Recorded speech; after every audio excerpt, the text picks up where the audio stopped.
She mopped floors no one noticed, served drinks without thanks, and wore a name tag no one read. But one night, at a glamorous party meant to celebrate power, the cleaning girl everyone despised revealed a truth that silenced an entire empire. This is the story of Dara, the girl who was treated like a ghost, until the world saw who she really was.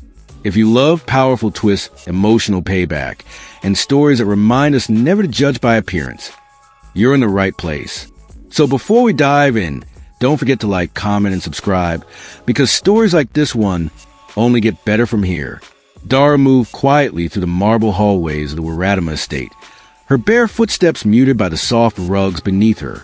The staff entrance was the only door she was allowed to use. The grand front doors, the golden chandeliers, the laughter from evening parties. Those belonged to the world she was hired to clean, not to live in. She wore the same pale blue uniform every day. Her hair was always tied back. No one ever asked her name. To the family, she was simply the girl. She brought towels to the pool, polished silverware until it shone, and scrubbed garden paths until her fingers ached. The youngest daughter of the family, Anya, often clicked her tongue whenever Dara entered the room. "Watch it," she would say, as if Dara's very presence were offensive. The grandfather, Mr. Waradama himself, never looked at her directly. During garden parties, guests waved her off like a shadow. Dara swallowed every insult in silence. That morning, a massive tent was being assembled in the back lawn. The entire staff was ordered to prepare for the engagement party of Dion Waradama, the eldest grandson. Everyone was in a frenzy. Dara was given a long list of tasks: flower arrangements, napkin folding, cleaning champagne glasses that cost more than 3 months of her salary. She obeyed every order, but her eyes were always watching, listening, calculating. She knew where the cameras were. She knew the names of every business partner who walked through the gates. She knew the tensions in the family, the arguments behind closed doors, and the secrets whispered over wine. No one noticed that she never asked for overtime pay. No one noticed that she kept a notebook in her apron pocket.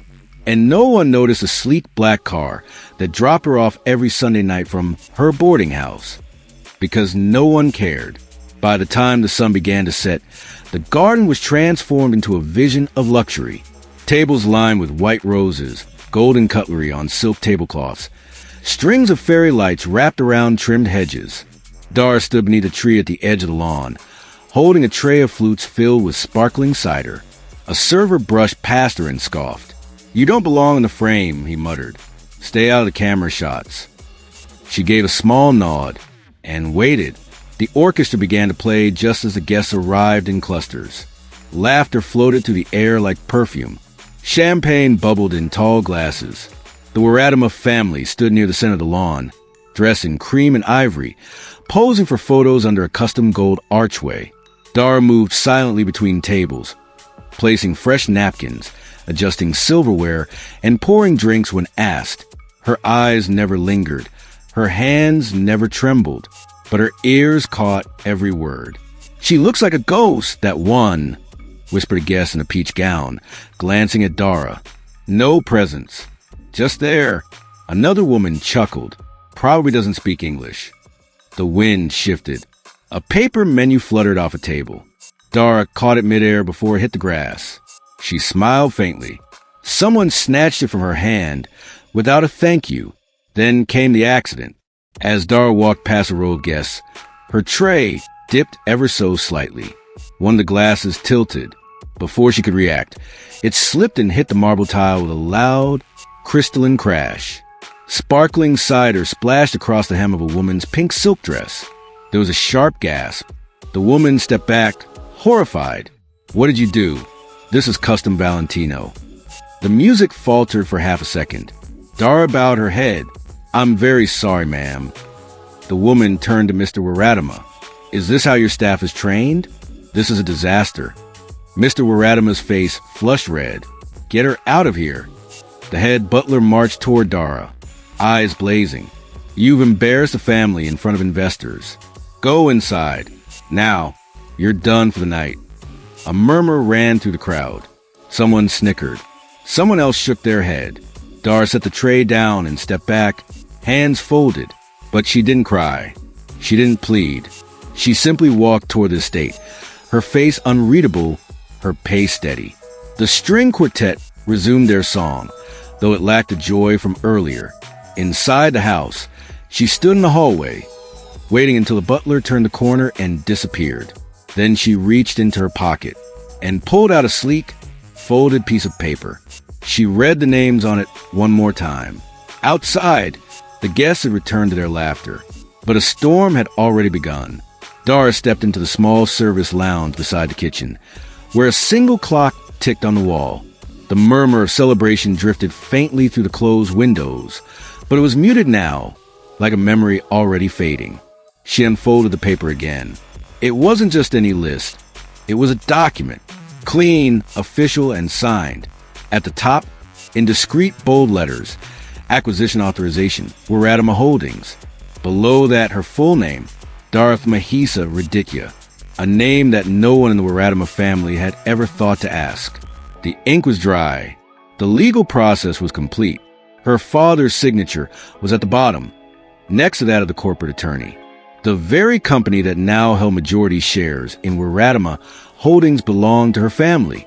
For months, Dara had lived among the servants, washing linens, polishing brass, listening to people speak about her family, without knowing who she truly was. She had seen enough, heard enough, every cruel whisper, every fake smile in the presence of power, every backhanded insult when they thought she couldn't understand. She folded the document again and placed it in her clutch, hidden beneath a stack of clean towels. In the hallway mirror, she stared at herself, not at the uniform, not at the girl they thought she was. She looked into her own eyes and nodded once. Then she turned. Upstairs, in one of the guest bedrooms reserved for visiting executives, lay a suitcase. Inside was a red dress, elegant, sharp at the collar, and split down the side like a blade. Next to it, a pair of black heels and a folder containing the press release set to go live in 2 hours. Her phone buzzed. Message from Nico. The chopper is circling. Ready when you are. She sent a single word in reply. Now, 10 minutes later, the sound of spinning blades cut through the air. The guests outside turned their heads toward the sky. Staff stopped mid-task. Even Mr. Waradama looked up, his champagne glass trembling slightly in his hand. A sleek black helicopter descended toward the far end of the garden, its polished body gleaming beneath the fairy lights. No one had announced another guest. No one knew what was about to happen, but everyone felt the shift in the air, like something powerful was arriving. The helicopter blade slowed, stirring the rows of white roses planted near the landing pad. Petals fluttered into the air like confetti as the door opened. And then she stepped out, not the cleaning girl, not the servant who fetched towels and wiped windows, but a woman in red. The dress clung to her frame like it had been stitched by the wind itself. Her heels tapped the ground with sharp confidence. A low gasp swept through the party as she walked forward, her face illuminated by the garden lights, her gaze steady. Someone whispered, "Is that her?" Anya's eyes narrowed. "It can't be." The music stopped entirely now. Conversations froze. People stared, trying to place her. There was something familiar in the way she moved, in the shape of her eyes, the sharp line of her jaw. Mr. Waradama turned pale. He clutched his wine glass tighter and leaned toward one of the security staff. "Who let her in? Who is that?" But no one could answer. Dara walked slowly, cutting across the lawn, heading straight for the family table. Her path was clear. No one dared to step in front of her. The heels of her shoes left perfect indentations in the grass. Somewhere, a camera clicked. Then another. Flashes went off. She didn't flinch. The man seated beside Dion stood up in confusion. "I think there's been a mistake." Dara stopped in front of him, smiled faintly, and said nothing. From the crowd, one of the guests, a tall man in a gray suit, stepped forward. He was a lawyer, known among the elite. "I believe all of you are expecting an announcement this evening," he said, holding up a folder. Murmurs broke out. "The company behind the latest acquisition of Waradama Holdings is present among us tonight," he continued. He turned to Dara and nodded. The woman in red reached into her clutch, drew out a single document, and placed it on the main table. The gold seal shimmered in the light. She looked at Mr. Waradama for the first time in weeks. His face, once firm and dismissive, was now drained of color. Recognition dawned. Dion rose from his chair, mouth slightly open. You're the maid. Dara's eyes locked onto his. No, she said. I am Dara Mahisa Raditya. The garden fell into silence once more, and the night truly began. Mr. Waradama stood frozen, staring at the document on the table as if it were a ghost from his past. The seal, the signature, it was undeniable. His empire had been swallowed whole. How dare you, he began. But Dara raised a hand, her voice calm. This company now belongs to us. I've seen how you run it. I've watched how you treat people. That ends tonight. The guests watched in stunned silence. Dion stepped back, his face tight with confusion and anger. You were spying on us, he snapped.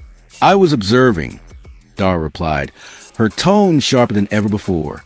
And what I found was a family that wears gold but bleeds rot. Aunt Mira, the one who had once humiliated her in front of guests, turned away, her face red with shame. One of the cousins faked a phone call and slipped away into the shadows. No one moved to defend the family, because no one could. The lawyer beside Dara stepped forward again. Effective immediately, leadership transitions to the Mahisa group. Internal audits will begin tomorrow. You may stay, or you may step aside, but this is no longer your house. Dara walked toward the central platform where the engagement was supposed to be announced. She picked up a champagne glass, held it high, and then gently set it back down. I won't drink betrayal, she said. She turned and walked away without looking back. The path through the garden felt different now. She wasn't walking through someone else's world anymore. It was hers. The guests stepped aside, watching her with awe and disbelief. Their whispers had changed. That's her. She's the real heir. She fooled them all. Cameras flashed again. Some tried to apologize. Others tried to flatter. Dara ignored them. Her heels struck the path with steady rhythm as she passed the tables, the candles, the fairy lights. Every mocking word she'd endured here echoed in the back of her mind, now fading into nothing. The servant who had told her to stay out of the camera shots stood near the exit, his mouth slightly open. She walked past him too, without a word. She reached the steps leading toward the estate, turned once for the final time. The wind tugged at her red dress, and in the silence that followed, the only sound was the slow applause of one man, the lawyer, still standing by the fountain. The rest of the guests didn't know whether to clap or cry. Dara didn't wait to find out. In the executive lounge of her family's private tower, Dara removed her earrings and placed them gently on a marble counter. Her assistant handed her a folder, the first internal report on Waradama Holdings under new management. She skimmed it quickly. Names, figures, resignations. Outside the window, the city glowed like a web of stars. Quiet, calm. Her phone buzzed. Message from her father. Proud of you. Your mother would be too. Dara smiled for the first time that night. She had not come to take revenge. She had come to take back what was hers, with dignity, with truth. And they would remember her not for what she wore, but for what she revealed. Do not judge someone by their uniform, their silence, or their status. True worth is hidden beneath layers unseen by the proud. When the truth walks in, arrogance has nowhere to hide. This story is a work of fiction, written as if real, for the purpose of reflection and inspiration. Thank you for listening. If you enjoyed the story, feel free to leave a comment, click like, and subscribe for more stories like this. Your support helps keep these voices alive.